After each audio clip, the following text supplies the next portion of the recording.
Oh yeah, sexy biscuits. Nice. Long Boys Blues, 1975.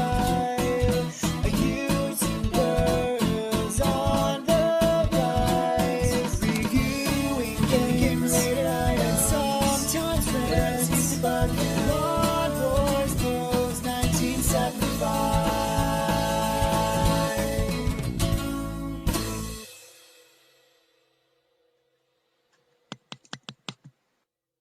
Hey YouTube, Lumpers Post 1975. Any of you who've watched this channel for any specific amount of time will know that I absolutely love and adore Back to the Future. It is the greatest movie ever made in the history of mankind. It has been my favourite movie since day one when I was 10 and I watched it at launch for the first time with both my brothers and my mum, and it has never ever changed from being my favourite movie. I love and adore it so much that I watch it at least twice a week, and I love the sequels. I just don't love them as much as Back to the Future. However, you will probably also know if you watch this, and I have a Back to the Future playlist, that I collect Back to the Future merchandise. I've shown this before, I've reviewed it before, but there you go. Case and point. But excuse me, incredibly unprofessional, but it is me after all. Couple of years ago, I bought the boots. They're behind there somewhere in a box. They're officially licensed, they just don't have Nike on it. Again, that's in my playlist. But I also bought this jacket here, and I did a review of it, and I actually really quite liked it. It did have a massive inherent flaw with the way that, you know, the extendable arms, you know, were done on it, because it wasn't massively expensive and it is not movie accurate. The problem with these jackets is the closer you get to being movie accurate, the closer you get to a minimum of £200. This was just for me as a bit of fun so I could cosplay at Halloween and stuff like that. But I did really like it. I have, however, putting this to one side, well, you've seen the thumbnail, since replaced it very recently, because the problem with this was I wanted, well, I asked loads of people if they would like cut the sleeves off and then make them shorter, because I don't actually need the functionality of the movie. Everyone knows how much I love Back to the Future. They basically refused and shat their pants thinking, you know, I'd kill them if they fucked it up. Also, it has no lining, but I do kind of like the vinyl nature of it. However, I found another one on Amazon very recently, and it got absolutely great reviews. So I bought me this. Again, it's not movie accurate, but it's a lot better made than the last one, because it actually has a lining. And I did want something I could wear, not a lot, certainly not all the time, and maybe just once or twice out of the house, not to show off, but just because if done properly, this is a very cool jacket. Now, it's not movie accurate, but you certainly wouldn't know what it was if you saw someone wearing it. I will put it on in a bigger room so you get a better impression of it. But yeah, this was £60. Yes, I am aware the pockets work, though they don't on the other one. You may think that's quite a lot, but then what you spend your money on and what I spend my money on are probably vastly different things. And if you're happy to spend it, then there's no such thing as too much, within reason. But I really quite like this one. Again, it is something that I could probably wear. It's not bulletproof, it's not a stab vest. You would have to be careful wearing it to some degree. It didn't come in a bag or anything like that with any sort of logo, you know, or mention of the movie whatsoever. So obviously it's not official. It was well packaged. It came in a Ziploc bag. Well, one of the ones where you put the zip across like that. A Ziploc bag. I walked into that one. And then that was bubble wrapped. Then it came in a big bag that was lined with bubble wrap as well. So 60 quid, is that a lot? There were two colours to choose from. Just type in Back to the Future 2 Marty Jr. replica jackets on Amazon. You'll find a whole bunch. It was 60 quid including postage. There was another one that was PVC vinyl that looked really good. But I hate it when people do this. And they said 60 quid.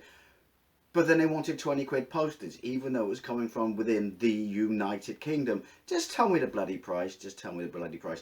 Now, that was probably quite durable and got good reviews, but I'm not spending 80 quid on a jacket, and also the entire thing was kind of PVC vinyl and didn't quite look right. But a few of the details on this is you do have the sleeves do not extend, nor are they extendable. You do have this kind of effect to make it look that way, and you have the straps and the loopholes for the straps on the shoulder that go down to the black, because these are the right colours as well for the movie. They weren't even on the other one. They were just, well, they were just grey, but you know, where they would extend, only they don't extend, which I am a massive fan of, because first and foremost, I want this as a jacket. Yeah, I will, you know, wear it for Halloween and stuff like that, but yeah, just completely and utterly impractical. Doesn't mean, you know, I'm not going to, you know, keep this, and does not mean I'm never going to wear it again.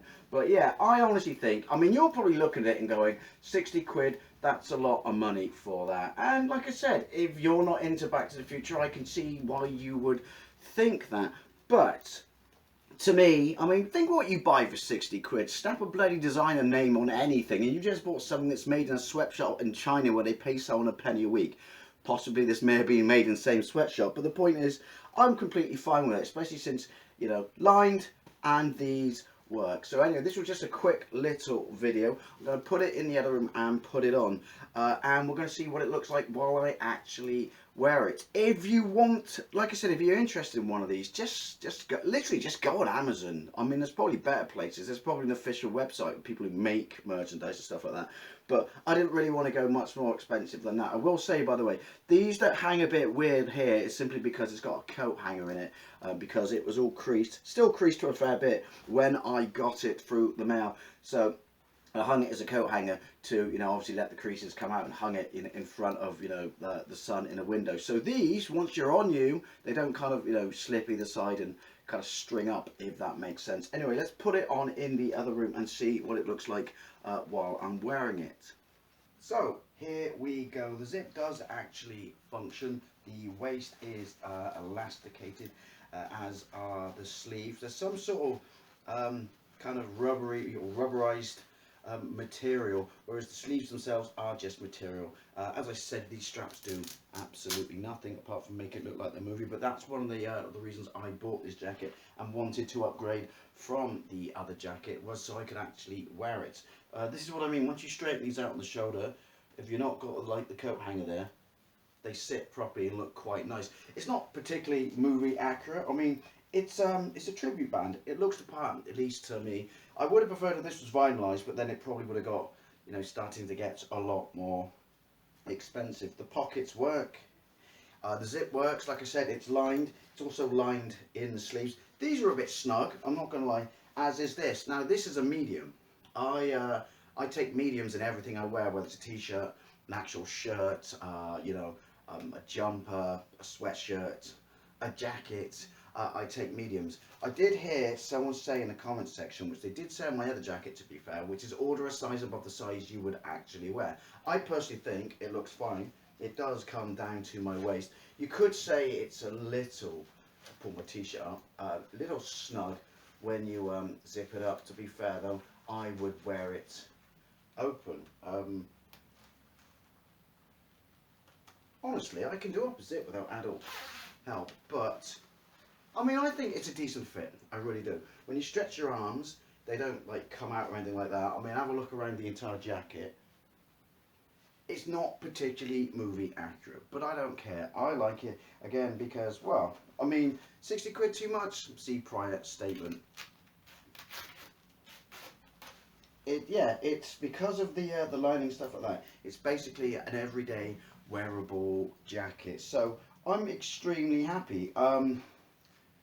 Can I recommend it? Well, it depends how much a Back to the Future fan you are, and depends whether or not you not just want to cosplay it or you just want to wear one anyway. Like I said, the more you push up to 200 quid, the more you will find a better version of the jacket, and the more it will be movie accurate. But to be perfectly honest, I'm more than happy with this jacket. So yeah, just had to do this because every time I get something new that's Back to the Future related, I have to make a video of it, if only for me and the catalogue process of everything I own from it, merchandise wise, and I have to put it in my Back to the Future playlist. So Back to the Future is my favourite movie of all time. In the series of the sequels, then it would be 3, and then it's 2. But there's no denying that the Back to the Future Marty Jr., you know, size adjusting and self-drying jacket is an absolutely iconic piece of movie wardrobe. So I'm more than happy with this. As always, I'd love to know what you think, especially if you have this jacket, or you have one of the many variants, or you have a more expensive one. So let me know. And as always, thank you very much for watching. I'll see you later.